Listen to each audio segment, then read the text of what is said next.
Hey everybody, it's Aloy. Welcome back to another designer discussion. This is number 2 called Wealth in RPGs. Of course, the title might actually give you the impression that I'm going to be talking about the best ways to make lots of money making RPGs. I assure you, I have not figured that part out. I make just enough, but that's not really what we're here to talk about. We're here to talk about wealth systems, all right? And I kind of want to go over a few of the different kinds that I've seen, at least, and mostly there's really just the two that is mostly used, and then there's a third one that's kind of like in the middle. Wealth in an RPG is one of those things that really kind of defines how important uh, things are in a game. You know, like how important is it that I have chalk, or that I have a sleeping bag, or that I have rope? And any D&D player can tell you, oh my gosh, rope is so important. The first way, and the most obvious way that people track wealth, is actually counting out money. And this goes back to, obviously, the D&D of going into, platinum, gold, silver, copper, tin, it's like a bundle of sticks, and like whatever you have, you're writing it down. This is where the obligatory inventory lists come from, and really just everything that I personally dislike about those kind of things. This is the kind of system where you have to pay for every little thing, and money is a huge motivator for most of the adventures. Everybody goes out and it's like, oh, well, I only start off with 70 gold, so I think I'll buy a suit of armor and a horse, and then, I'll end up with about 5 left over, and I can buy some other stuff later, and oh, wait, there's a dragon! Let's go kill it! And let's kill it, and let's go into its hoard and steal all of its money. Why did we kill that dragon? I don't know. He had lots of money. Uh, and like money is like, that's like a thing in these in adventurers' heads, is just, it's so so so important to have money to buy things, to kill more things to get money to buy things, to kill more things to buy money to buy things. That might be painting it in a bad light. Some people actually really enjoy that kind of thing, especially people with a mathy kind of brain. But they get into the whole like micromanaging the money and making sure that everybody's getting their correct share, and that they can afford that bribe that they need to do, or they want to buy a building, and they want to see if they can make money, doing performances. I mean, it's a big deal if they roll really well and you say, oh, well, somebody throws a gold at you, or somebody throws a few silver at you. It's just like, whoa, that means they really liked it. They didn't give me any copper, so that's pretty cool. I mean, and honestly, like, I remember I was looking through some of the old D&D stuff, and it was like 1 gold piece was equivalent to like a family's like week's earning. And I always think about it. It's so weird because I'll be like, I'm carrying around 100 gold right now. You know what I mean? It's like, it's crazy. Like, I have done entire adventures where I didn't even leave. I just came in. I said, "Here's my pile of money. I'm buying this town, and now this town belongs to me. I'm gonna start renovating everything. And oh wait, I'm out of money. Let's go kill another dragon and steal its money. Okay, cool. Now we can go back and we can start building our town and building our world and everything." And it's, that actually was a lot of fun. That was probably one of the most fun D&D campaigns I had ever played in. But the GM was very forgiving with a lot of that stuff. And we played in a lot of the tropes. And one of those tropes was kill things, take their money. And then you can spend that money to get more stuff and more gear. And in my case, buy a bar, and then eventually buy a campaign. And I became the mayor of that town. And then I was able to then buy the town, essentially. And it's crazy, too, because money is a big deal.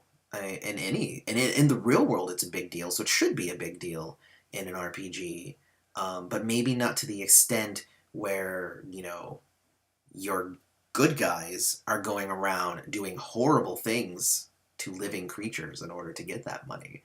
Um, but, I mean, like, I always said that Bruce Wayne's, biggest power was the fact that he had lots of money and he could buy whatever he wanted.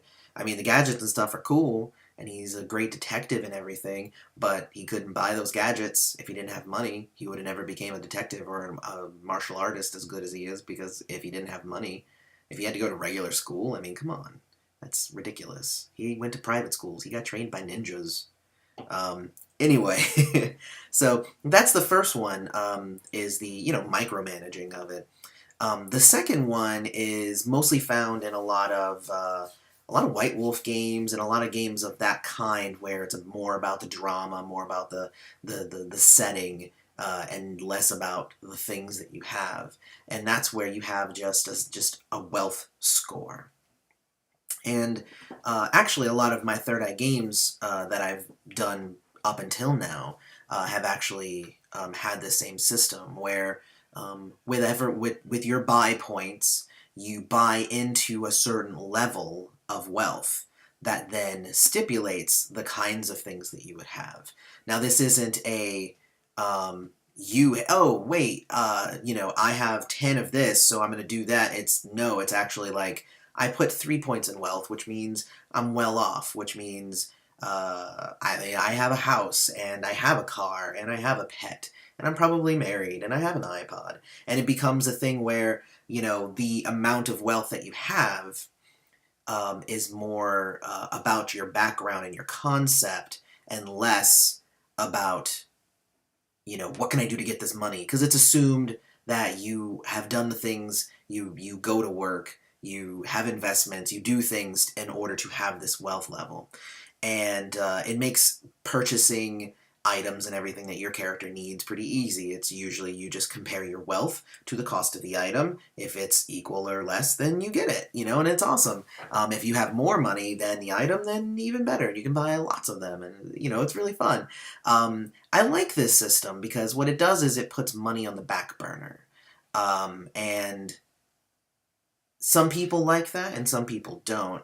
The biggest thing that it does for me, though, is that it makes it so that money is not an incentive for characters. And I've actually run into this as an issue a lot of the time, where I will have somebody and I'll be hiring them to do something, and in a system like this, there's not really, I mean, I can give them XP, and then after the job, they can spend that XP to up their wealth if they want to. But this particular job might not be enough to up their entire lifestyle change, and it's that sort of thing. It's hard to kind of justify money as an incentive. Now, of course, that's not to say that it can't be a story reason, but there is something to be said about mechanics that reflect the story.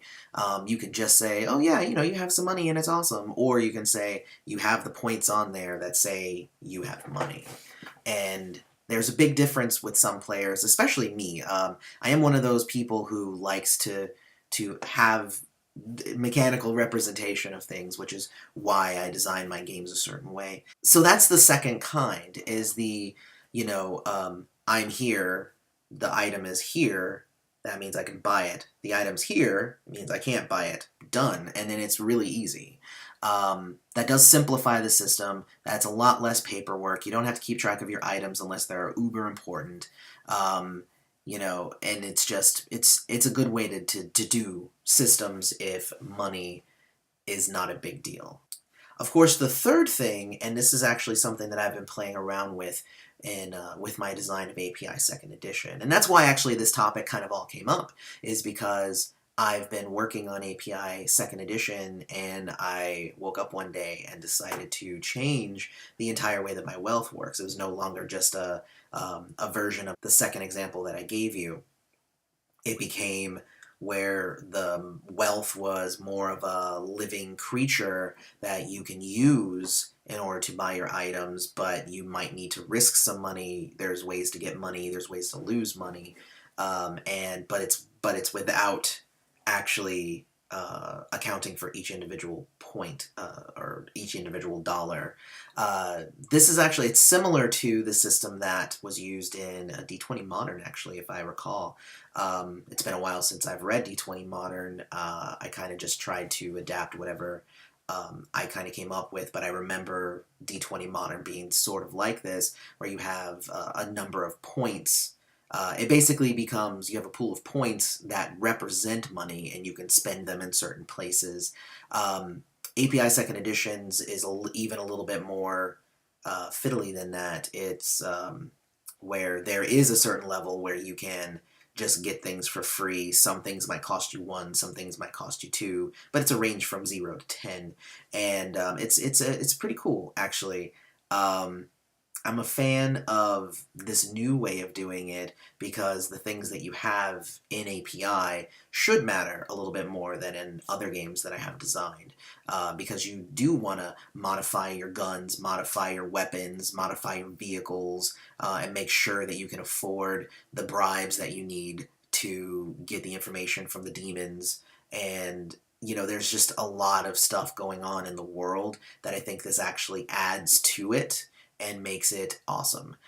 And obviously that adds additional steps to the design process of making sure that everything falls in line with the same costs and that everything works out well. I've made a bunch of playtest characters, and it has been working out very well. I've had some friends come over and help me as well. And that's one of those things that's it's just pretty awesome.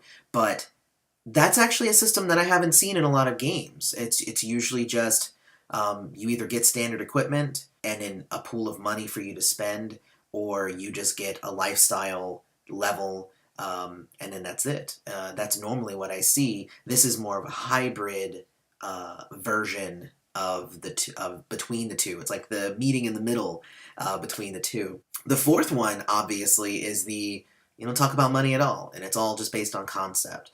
This is obviously true of a lot of the story games out there, you know, Dungeon World, Apocalypse World, Fiasco, Penny for My Thoughts. You know, these are games that have nothing to do with money, and you know, money is not an incentive because that's not kind of the thing that you're doing. But yeah, I mean, and it's interesting because those games are no less valid just because they don't have a wealth system. It just means that buying things isn't super important. And that's a good thing for those particular games. Some games do need it, some games don't. So, you know, I think that the games that don't have it actually take a little bit of pressure off. I remember when I was working on, I was playing a Pathfinder game, and nothing against Pathfinder, but I remember that I was like, all right, so I did that. Okay, so now I did this step. All right, now I did this step. Okay, I'm not done yet. I now need to do equipment. How many lists of equipment is it? Oh gosh, now I have to search this whole book and make sure that I have all the right stuff. And honestly, it was kind of a headache. I think maybe I just wasn't feeling good that day. But you know, it's that sort of thing. Like if you can remove that step entirely, either by the second one of having just it be just a lifestyle level, or having it be where money doesn't matter and you just say if you have stuff, I think that that's actually pretty good too. So I'm going to end the video there. Thank you guys for coming out and listening to me. Don't forget to subscribe. We put out new videos every Tuesday, Wednesday, and Thursday. Bye!